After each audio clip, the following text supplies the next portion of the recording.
दोस्तों नमस्कार और आप सभी का एक नए एपिसोड में बहुत बहुत स्वागत है। मेरा नाम है सोहित मिश्रा। पिछले कुछ दिनों में अगर आप देखेंगे तो जो राजनेता हैं और जो जजेस हैं उनके बीच में एक जो दूरी रहनी चाहिए वो कहीं ना कहीं कम होती हुई नजर आ रही है। पिछले हफ्ते हमने देखा कि किस तरह से जो भारत के प्रधानमंत्री हैं नरेंद्र मोदी, उनकी तस्वीरें सामने आई। वो जा रहे हैं और जो सीजेआई हैं चंद्रचूड़ उनके घर पर जाते हैं और वहां पर जाकर महाराष्ट्र के जिस तरह से कपड़े पहने जाते हैं उस तरह से ही वो कपड़ों को पहनकर एक तरीके से वहां पर पूजा पाठ करते नजर आते हैं। और इस बीच एक और खबर सामने आती है कि 30 ऐसे रिटायर्ड जजेस हैं जो जिन्होंने विश्व हिंदू परिषद के एक कार्यक्रम में हिस्सा लिया और वहां पर उन्होंने कई सारे मुद्दों पर चर्चा की, खासतौर पर धार्मिक मुद्दों पर। और आज इसी पर हम चर्चा करने वाले हैं। और चर्चा करने के लिए जो आप मेरे साथ मेहमान देख रहे हैं वो बहुत ही खास मेहमान हैं। आपने इन्हें तमाम तरह के इनके रिपोर्ट्स जो हैं उन्हें आपने पढ़ा होगा। मुझे लगता है और मुझे कहने की जरूरत भी नहीं, हाल ही में रवीश जी ने खुद रवीश कुमार जी ने इनके बारे में बातचीत करते हुए कहा था कि अदालत पर पिछले कई दशकों में जो बेहतरीन पत्रकारिता हो रही है, जो पैनी नजर होती है, वो नजर सौरभ रखते हैं हमारे साथ। सौरभ दास हमारे साथ जुड़े हैं। सौरभ, बहुत बहुत शुक्रिया कि आपने समय निकाला और आप हमारे साथ बात कर रहे हैं। आप लगातार अदालत पर, जजेस पर, सुप्रीम कोर्ट पर जो मामले चल रहे हैं लगातार देश भर में, उस पर आपकी नजर बनी रहती है। आपकी कमेंट्री लगातार हम सुनते हैं, देखते हैं। द वायर के साथ भी आप काम करते हैं। उसके अलावा तमाम तरीके के पब्लिकेशंस में आपके रिपोर्ट्स पब्लिश होते हैं और आप किताबों पर भी काम कर रहे हैं, जिसका हमें बेसब्री से इंतजार है जब भी वो किताब आएगी। तो बहुत बहुत स्वागत है सौरभ आपका। और जो हम तस्वीरें देख रहे थे या जो हम लोगों को वीडियोस भी दिखा रहे हैं, उस पर हम बातचीत करना चाहते हैं। प्रधानमंत्री का सीजीआई के यहाँ पर जाना, और मैं तमाम रिपोर्ट्स पढ़ रहा था सौरभ का, ये शायद इतिहास में ऐसे पहली बार है कि कोई प्रधानमंत्री किसी सीजीआई के रेसिडेंस पर जाकर इस तरह से न केवल जाते हैं बल्कि वीडियोस भी सामने आते हैं। इसे देखकर आप क्या सोचते हैं? आपने लगातार इसके बारे में लिखा भी है। ये जो तस्वीरें सामने आई थी, इसे सबसे पहले आप कैसे देखते हैं?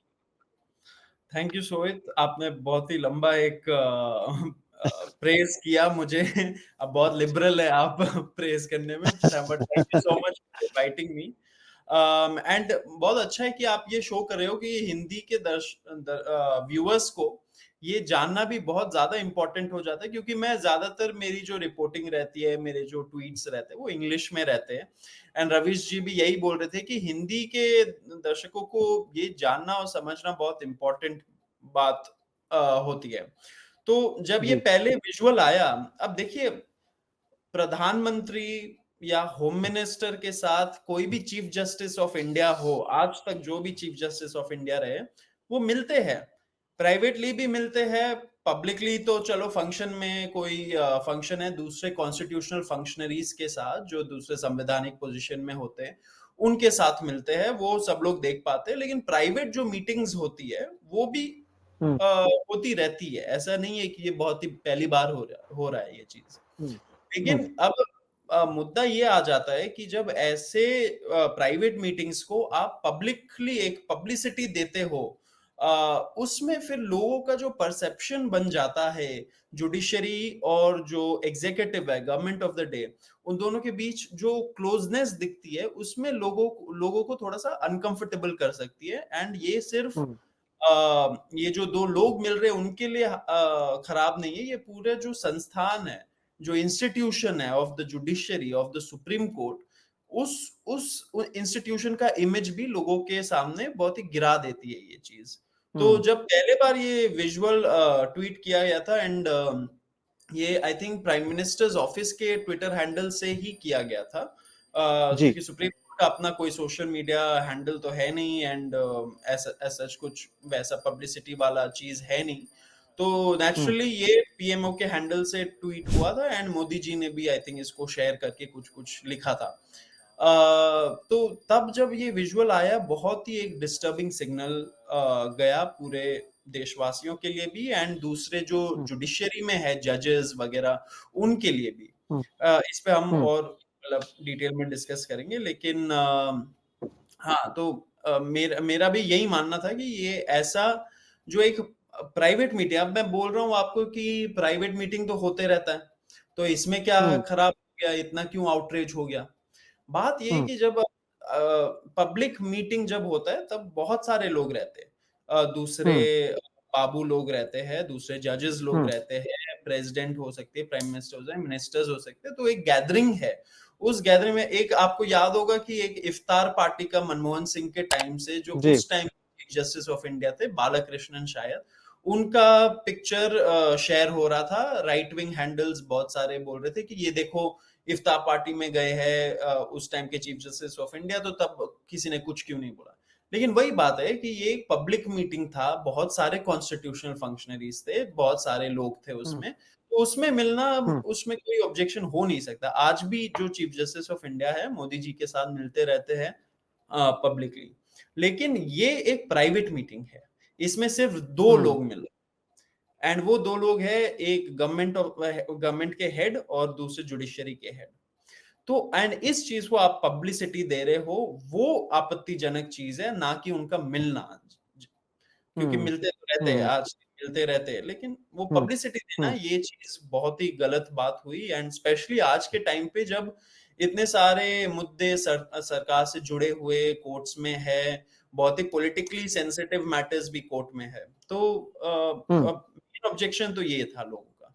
बिल्कुल। और इसे लेकर सौरभ कहीं न कहीं जो संजय राउत हैं, जो शिवसेना उद्धव ठाकरे गुट के, उन्होंने तो कहा जैसे सेना बनाम सेना का मुद्दा चल रहा है सुप्रीम कोर्ट में, एनसीपी बनाम एनसीपी का मुद्दा चल रहा है और उसमें सेंट्रल बीजेपी साथ ही साथ सेंट्रल एजेंसीज़ और महाराष्ट्र की बीजेपी भी एक पार्टी है और कहीं न कहीं नरेंद्र मोदी उसी पार्टी से आते हैं और ऐसे में सीजेआई और उनका इस तरह से मिलना और ठीक है आप मिलो और जैसे कि आपने कहा इसके वीडियो को सामने लाना इससे कहीं न कहीं जो हम सवाल भी पूछ रहे हैं कि क्या इसके वजह से जो न्यायपालिका की विश्वसनीयता है, उस पर असर नहीं पड़ता है? क्योंकि आपने भी वो जो ट्वीट किया था एक वो वन आर्म डिस्टेंस रखने की बात की जाती है, क्योंकि आप भी एक तरीके से आप भी देख रहे हो कि देश में क्या हो रहा है, सरकार पर निगरानी रखने का काम आपका भी है।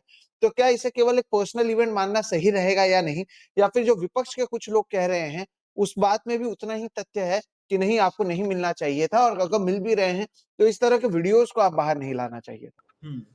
इसमें लोग ये बोलेंगे कि अरे! आप बोल रहे हो कि चुप-चुप के करो, चुप-चुप के करो, हुँ, दिखाओ मत। लेकिन यहाँ पे तो क्योंकि कुछ छुपाने के लिए नहीं है, तो आप ओपनली खुल्लम-खुल्ला कर रहे हो।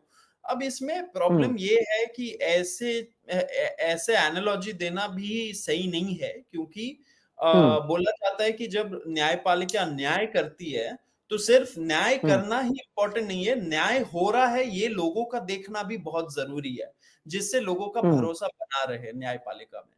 लेकिन अब हुँ, जब ऐसे विजुअल्स आते हैं, भले ही प्राइवेट मीटिंग्स होते हो, लेकिन परसेप्शन का जो खेल है, परसेप्शन बहुत मैटर करता है न्यायपालिका में, क्योंकि देखिए अब जुडिशरी के पास क्या है, ना ही उसके पास तलवार है जिससे वो एग्जीक्यूट कर सके अपने ऑर्डर्स को, ना ही उसके पास हुँ, पार्लियामेंट की तरह फंड्स देने की शक्ति है। उनके पास अपना कोई अपना फंड्स नहीं है चीज़ों पॉलिसीज़ को इम्प्लीमेंट करने के लिए। तो ना ही वो पॉलिसी के बारे में इम्प्लीमेंट कर सकती है, ना ही उसको फंड कर सकती है। वो क्या कर सकती है, वो सिर्फ़ आदेश दे सकती है।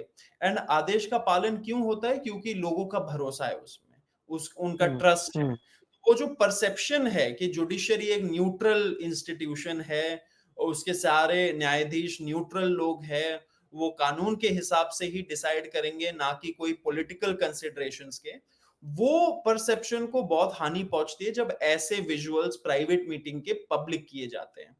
अब हुँ, तो इसमें बहुत बड़ा डिफरेंस है जो दूसरे साइड से लोग बोल रहे हैं ना कि खुल्लम-खुल्ला में कर दिया क्योंकि कुछ छुपाने का नहीं है। ये इसमें अप्लाई होता ही नहीं है, क्योंकि perception is a hmm, big when it comes to judiciary. And सही बात। जैसे ये पॉलिटिकल लीडर्स का कहना है, ये बहुत सारे सेंसिटिव मुद्दे उनके कोर्ट में पड़े हुए हैं, एंड क्योंकि मुख्य न्यायाधीश जो है, चीफ जस्टिस ऑफ इंडिया जो है, वो सबसे हेड है ये सुप्रीम कोर्ट के। तो उनके पास सारा अधिकार रहता है कि कौन सा केस किस जज के पास जाए, कौन सा केस कब लिस्ट हो, कब सुनवाई हो, कितने दिन सुनवाई हो, कौन कौन से जज उस पीठ में बैठेंगे, क्या वो खुद बैठेंगे या किसी और जज को बैठाएंगे। ये सारा जो अधिकार है, ये सिर्फ एक इंसान के पास होता है, वो है chief justice of India. And जब वही chief hmm, justice of India ऐसे मामलों में अपने कोर्ट में पेंडिंग रखते हैं, इतने टाइम तक पेंडिंग है वो मैटर, अब तो इलेक्शंस भी होने वाली है, तो पता नहीं इसका क्या इम्पैक्ट रहेगा जब इतने टाइम तक पेंडिंग रहता है। एंड फिर वो तुरंत उसके बाद दिखते हैं कि जो सबसे राइवल पॉलिटिकल पार्टी है उनके लीडर के साथ वो उठना बैठना कर रहे हैं, घंटी बजा हम्म रहे हैं, साइड हम्म में गाना गा रहे हैं उनके साथ। ये आप हम्म बताइए कि कैसा सिग्नल भेजता है पूरे हम्म पॉलिटिकल सर्कल्स के लिए भी और इंस्टीट्यूशन के लिए भी। तो हम्म ये तो बहुत ही मतलब आपत्तिजनक चीज हुआ है एंड इससे तो बचना चाहिए बिल्कुल। एंड मैं और चाहता सौरभ था, आप बताइए। हाँ, जी जी, हाँ, प्लीज कर दे। मैं कहता था कि मैं चाहता था कि और भी पॉलिटिशियंस जो है इस बात और मुद्दे को उठाए, क्योंकि आपको याद होगा बीच में 2019 के पहले, हाँ 2019 चुनाव के पहले जो आर्मी था, आर्मी के चीफ थे हम्म उस टाइम पे, वो बहुत हम्म सारा वो एक पॉलिटिकल। पॉलिटिकल कि पॉलिटिकल हम्म भाषणबाजी कर रहे थे। तो तब उस टाइम पे कांग्रेस के, मुझे याद है चिदम्बरम साहब ने एक स्टेटमेंट दिया था कि आर्मी को आर्मी का काम करना चाहिए, पॉलिटिक्स को पॉलिटिशियंस के लिए छोड़ देना चाहिए। तो उस हम्म कमेंट के बाद जब इतना कड़ी निंदा हुई थी, तब से आर्मी इतना ओपनली कोई बयान देती नहीं है। एंड बहुत अच्छी बात है, हम्म क्योंकि देखिए आर्मी को भी न्यूट्रल रहना बहुत जरूरी है, क्योंकि जब हम्म आर्मी न्यूट्रल ना रहे तो पाकिस्तान जैसा हाल हो जाएगा। तो हम्म सेम चीज अप्लाई करता है जुडिशरी पे भी। तो मैं तो चाहता था कि लीडर ऑफ ऑपोजिशन जो है, क्योंकि लीडर ऑफ ऑपोजिशन का काम सिर्फ अपोज करना नहीं है, it is also to keep conscience of the people. तो leader of opposition hmm Rahul Gandhi को भी एक स्टेटमेंट देना चाहिए था कि इंस्टीट्यूशनली, भले ही वो टारगेट नहीं करते चीफ जस्टिस ऑफ इंडिया को, लेकिन इंस्टीट्यूशनली इसका जो नुकसान पहुंचेगा ऐसे इमेजेस का, ऐसे मीटिंग्स को पब्लिसाइज करने का, उस चीज पे अगर वो बोलते तो काफी अच्छा रहता। लेकिन हाँ, बात ये थी कि गणेश पूजा चल रहा था उसमें, अब मुद्दा ये हो बना देते दूसरे साइड की गणेश पूजा को अपोज किया जा रहा है एंड राहुल गांधी सही बात अपोज है। कर। हम्म ठीक। मुझे अगर आपके पास कोई जानकारी हो, जिस तरह से प्रधानमंत्री गए थे सीजीआई के पास, ठीक है, उनके वीडियो सामने आ गए, क्या और भी कोई नेता हैं, विपक्ष के भी नेता, ऐसा भी होता कि आपने प्रधानमंत्री को भी बुला लिया, आपने राहुल गांधी को भी बुला लिया, आपने ममता बनर्जी को भी बुला लिया, लाइक तमाम अलग अलग पॉलिटिकल पार्टी के लोग पहुंचते, तब भी ये माना जाता कि चलिए ठीक है कि सभी लोग वहां पर पहुंचे हैं, तो केवल एक पार्टी का या सिर्फ देश के प्रधानमंत्री या सिर्फ भारतीय जनता पार्टी से कोई नहीं पहुंचा है, क्या ऐसा भी कुछ जानकारी सामने आई है? क्योंकि वो नहीं आने की वजह से भी एक तरीके से सवाल यहाँ पर उठता हुआ नजर आ रहा है साहब। हाँ, तो ये वाला जो पूजा था इसमें तो और ज्यादा मुझे नॉलेज है। ये तो एक बहुत ही प्राइवेट अफेयर था। सिर्फ मोदी जी गए थे उनके घर, और उनके घर, ये भी नहीं हम्म कि सुप्रीम कोर्ट के प्रेमिसेस में ये हो रहा था। तो हम्म तब भी एक कुछ हम्म ऑफिशियलिटी उसके साथ जुड़ी होती, लेकिन ये तो अब उनके रेजिडेंस में गए थे। एंड आई डोंट थिंक कोई और नेता उसमें मौजूद था। तो ये बहुत ही प्राइवेट अफेयर था दो लोगों के बीच में, एंड इसको पब्लिसिटी देना मतलब नहीं देना चाहिए था। बिल्कुल। और दर्शकों देखो, जैसे कि सौरभ कह रहे हैं कि एक कहीं ना कहीं इससे जो परसेप्शन एक होता है, जो विश्वसनीयता होती है, जो अदालत के लेकर आप लोगों में जो धारणाएं होती है, उस पर कहीं ना कहीं इसका असर होता है। और सौरभ, इसके साथ में एक और खबर आई थी जिस पर मैं लोगों का ध्यान लाना चाहता था, उसे भी मैं स्क्रीन पर लाता हूं। ये एक खबर आई है जिस पर भी आपने बात किया और मैं चाह रहा था कि आज फिर से हम लोगों को बताएं। 30 से ज्यादा ऐसे फॉर्मर जजेस थे, सुप्रीम कोर्ट के थे, हाई कोर्ट के थे, जिन्होंने विश्व हिंदू परिषद की ओर से बुलाए गए कार्यक्रम में वो पहुंचे, जहां पर उन्होंने चर्चा की और बातचीत की। अब वहां पर यह कहा जा रहा है कि वाराणसी और मथुरा के जो मंदिर हैं, उसको लेकर जो डिस्प्यूट चल रहा है उस पर चर्चा की गई। वक्फ अमेंडमेंट बिल है, उसे लेकर भी चर्चा की गई। और ये देखिए, इस तरह के जो ट्वीट्स हैं वो भी सामने आए हैं, तस्वीरें सामने आई हैं। अर्जुन राम मेघवाल जी का ये ट्वीट सामने आया था कि आज विश्व हिंदू परिषद के विधि प्रकोष्ठ द्वारा आयोजित जजेस मीट समारोह में सहभागिता करके विकसित भारत के निर्माण संबंधित न्यायिक सुधारों से जुड़े विषयों पर विस्तृत संवाद किया। इस अवसर पर विश्व हिंदू परिषद के अध्यक्ष आलोक कुमार जी की गरिमाई उपस्थित में सेवानिवृत्त न्यायाधीश, अन्य न्यायविद, वरिष्ठ वकील, सभी लोग मौजूद थे और ये तस्वीरें भी कुछ वहां पर सामने आई। अब सौरभ, मैं जब देख रहा था कि कुछ रिपोर्ट्स आए कि केवल रिटायर्ड नहीं बल्कि एक दो सिटिंग जजेस के भी वहां पर होने की बात सामने आ रही है।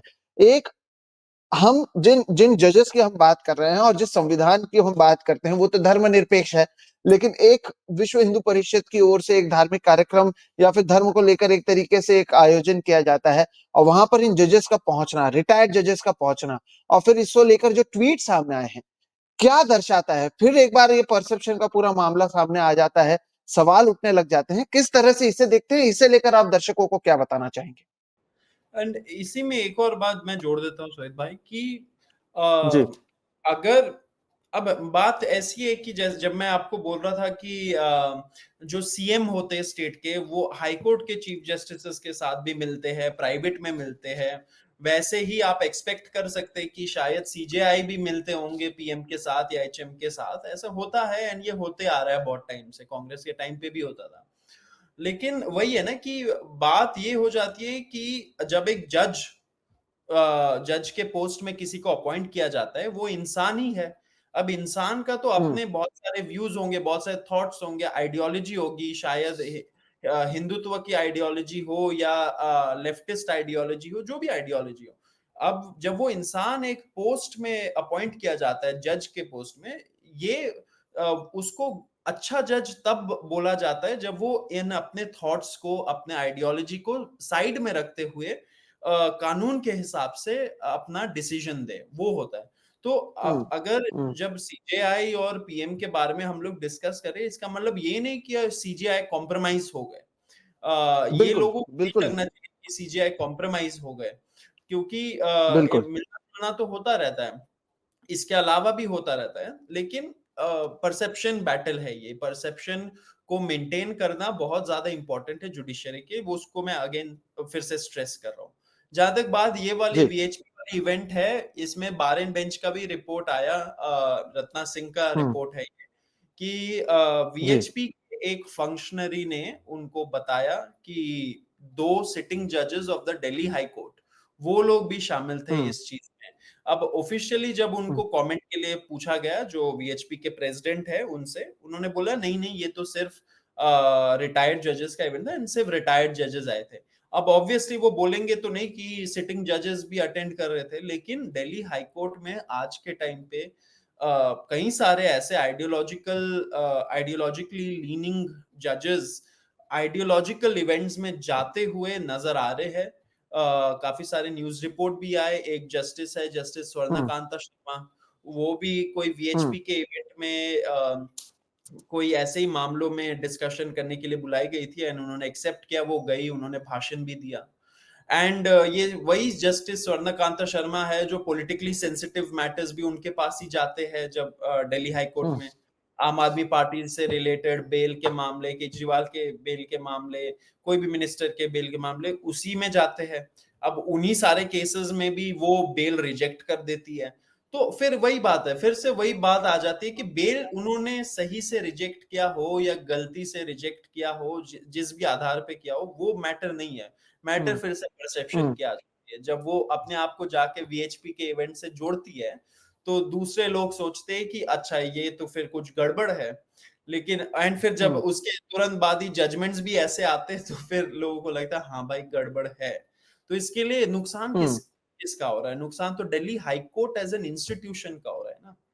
तो हुँ, दिल्ली दिल्ली में तो मैं आपको बता दूं सोहित, कि एक बहुत ही स्ट्रांग लॉबी है राइट विंग का। एंड ऐसे जो कार्यक्रम है ये बहुत सारे ऑर्गेनाइज होते हैं, बहुत सारे जजेस जाते हैं, सिटिंग जजेस भी जाते हैं। एंड ऑब्वियसली ये थोड़ा private in close door meeting होता है, लोगों को पता नहीं चलता है इतना। हुँ, ये वाला इवेंट तो पता नहीं, जैसे तैसे लोगों को पता चल गया, ट्विटर में डाल दिया लोगों ने, इसके वजह से ये पता चल गया लोगों को क्या हो रहा था। लेकिन ये इवेंट्स बहुत सारे होते रहते हैं एंड सिटिंग जजेस भी शामिल होते हैं इसमें।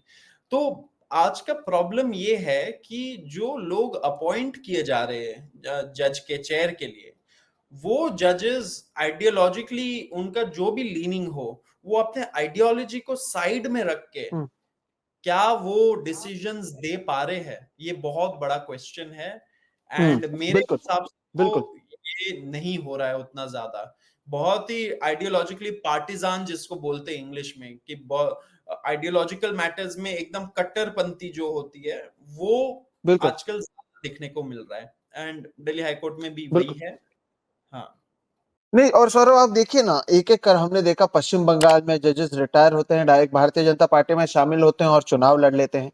अभी मध्य प्रदेश में जो है जिन्होंने मुनव्वर फारूकी को बेल डिनाई किया था वो रिटायर हो गए, फिर उन्होंने अचानक से भारतीय जनता पार्टी ज्वाइन कर लिया। एक और पश्चिम बंगाल के जज थे जिन्होंने कहा कि मैं 30 साल पहले से आरएसएस से जुड़ा हुआ हूं, जब वो रिटायर होते हैं। तो एक तरीके से मुझे लगता है अब दो मॉडल सामने हैं, या तो आप गोगोई मॉडल को चूज करें या तो आप लोया मॉडल को चूज करें। और ऐसे में लोग जो हैं, खास तौर पर जो जजेस हैं, वो गोगोई मॉडल चूज करते नजर आते हैं।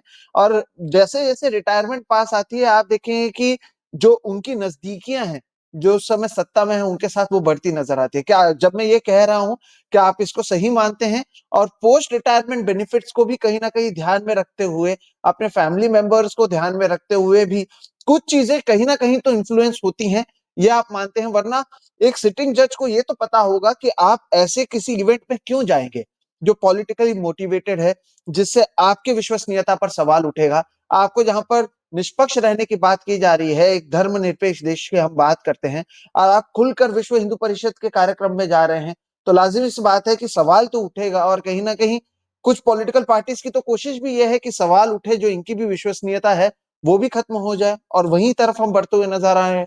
इसी को तो लोया मॉडल और गोगोई मॉडल के बीच का डिफरेंस कहा जाता है। सोई जी, ऐसा है कि हाई कोर्ट से शुरू हो जाता है ये चीज। ऐसा नहीं है कि कोई अगर चीफ जस्टिस ऑफ इंडिया बन गया और वहां पे जाके सब गोलमाल हो रहा है, वैसा नहीं है। ये बहुत ही डीपली एंट्रेंच्ड सिस्टम है हम लोगों का। जो रॉट है वो बहुत ही नीचे से शुरू हो जाती है, और नीचे मतलब कि हाई कोर्ट के लेवल 3 तक अगर आप पहुंचते हैं, नंबर 3 के सीनियोरिटी में हाई कोर्ट में, वहां से आपका कंसिडरेशन शुरू हो जाता है कि अच्छा मैं कौन सा केस सुनूं, मैं कौन सा केस ना सुनूं, मैं कौन सा केस को डिले कर दूं, मैं ऐसा कौन सा जजमेंट दूं जिससे सत्ता पक्ष खुश हो जाए मेरे से, मैं ऐसा कौन सा हम्म। ऑर्डर देने से बचूं जिससे थोड़ा बहुत भी अगर डाउट हो कि ये इन लोगों को पसंद नहीं आएगा तो मैं ना दूं। ये सारी चीजें आजकल बहुत ज्यादा होने लगी है पिछले कुछ सालों में, जहां पे हाई कोर्ट के जजेस तीसरे नंबर से जहां से शुरू होता है, थर्ड मोस्ट सीनियर चीज, यहाँ से ये सारे कंसिडरेशंस उनके दिमाग में चलने लगती है।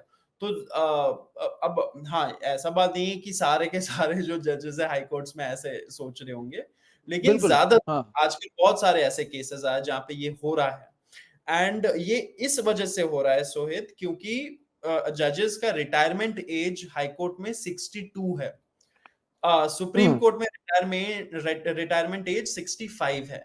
तो 3 साल का वो जो एक्सटेंशन आपको मिल जाता है ना हाई कोर्ट से सुप्रीम कोर्ट जाने पर, वो बहुत ही हम्म। ल्यूक्रेटिव होता है। वो एक लालच पैदा करने लग जाती है जजेस के अंदर, एंड ये शुरू हो जाते हैं जब वो तीसरे नंबर सीनियोरिटी में पहुंचते हैं हाई कोर्ट में। एंड इसके वजह से एक मेंबर ऑफ पार्लियामेंट भी है, महुआ मोइत्रा। अब उन्होंने क्या बोला नहीं बोला, आप उनके व्यूज मानते हो नहीं मानते वो अलग बात है, लेकिन उन्होंने एक बहुत सही चीज कहा सदन में कि जजेस आर नाउ काउटाउइंग बिफोर सीनियर जजेस, बिफोर द एग्जीक्यूटिव। हम्म। मतलब कि, हम्म। एक मस्का मारने का, बटर करने का एक प्रयास जी। रह रहा है आजकल हाई कोर्ट जजेस का सत्ता पक्ष के साथ। एंड जो सुप्रीम कोर्ट में जो 5 न्यायाधीश बैठते हैं सिलेक्शन करने के लिए कि कौन सुप्रीम कोर्ट आएगा नहीं आएगा, इसको कलीजियम बोलते हैं। वो कलीजियम को भी हम्म। मस्का मारने का, देखने का, पॉलिटिक्स करते हैं, जो पॉलिटिकिंग बोलते हैं जिस चीज करेक्ट। को, वो करने करेक्ट, में बहुत बटरिंग अप। ज्यादा है आजकल। तो ये जी। इसी वजह से हो रहा है क्योंकि हाईकोर्ट में रिटायरमेंट एज 62 है।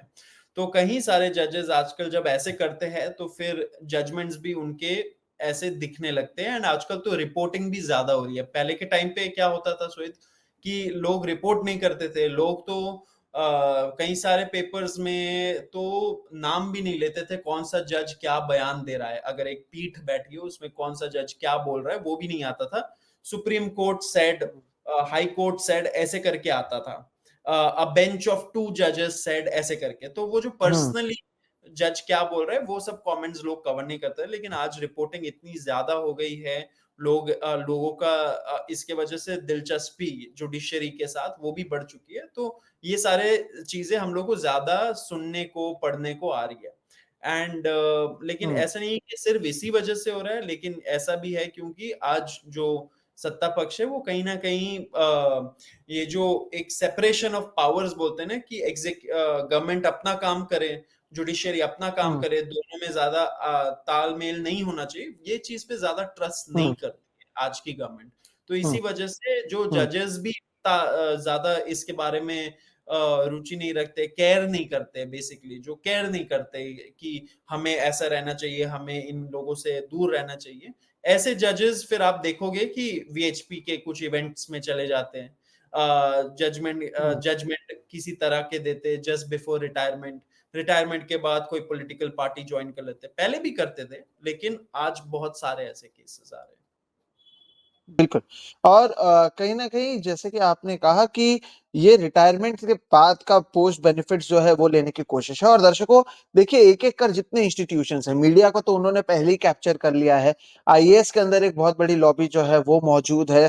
तो अब कहीं न कहीं अदालतों तक भी ये सारा जो मामला है वो पहुँच चुका है। तो आप समझिए कि आस-पास क्या हो रहा है। सौरभ अगर हम नियम की बात करें क्योंकि हम में से कई लोगों को ये नहीं पता होगा क्या नियम क्या कहता है जब ये कोई सिटिंग जज हैं या जो अभी भी काम कर रहे हैं, वो ऐसे कार्यक्रम में जाते हैं जो पॉलिटिकली मोटिवेटेड हैं। मुझे याद है जो पश्चिम बंगाल के हाईकोर्ट के जज थे, जो अब भारतीय जनता पार्टी में हैं, वो जब वहाँ पर थे तब उन्होंने ममता बनर्जी के खिलाफ एक बंगाली न्यूज़ चैनल को उन्होंने इंटरव्यू दिया था, तब उनको उन पर फटकार लगाई गई थी कि आप इस तरह से कोई पॉलिटिकल पार्टी के खिलाफ इंटरव्यूज़ तो ना दें जब आप उसकी हियरिंग कर रहे हैं। तो नियम क्या कहता है इस तरह से जो जजेस जा रहे हैं केवल रिटायर्ड नहीं अब जैसे जानकारी आ रही है कि सिटिंग जजेस भी जा रहे हैं इस तरह के कार्यक्रम में क्या ये अलाउड है क्या ऐसा होना चाहिए नियम को ये मानते हैं नहीं मानते हैं अगर खुद जजेस पर ये लागू नहीं हो रहा है या जजेस इस तरह से कर रहे हैं तो क्यों कोई न्यायपालिका को लेकर सवाल नहीं उठाएगा सोहित जब संविधान बना था 1947 में अगर आप उसके डिबेट्स पढ़ोगे कि जुडिशियरी से रिलेटेड क्या-क्या उन्होंने आर्टिकल्स लिखे थे कॉन्स्टिट्यूशन मेकर्स ने उसमें आप देखोगे और आप समझोगे कि बहुत ज्यादा ट्रस्ट उन्होंने दिखाया था जजेस पे क्योंकि ब्रिटिश इंडिया में जो जजेस थे ना वो बहुत ही क्या बोलते हैं लोगों का उन पे बहुत ज्यादा भरोसा था कॉलोनियल जी इंस्टीट्यूशन ब्रिटिश राज में अगर एक चीज लोगों का सबसे ज्यादा जिसमें लोग भरोसा रखते थे वो थी जुडिशरी क्योंकि उस टाइम के हम्म जजेस भी अपने आप को बहुत ही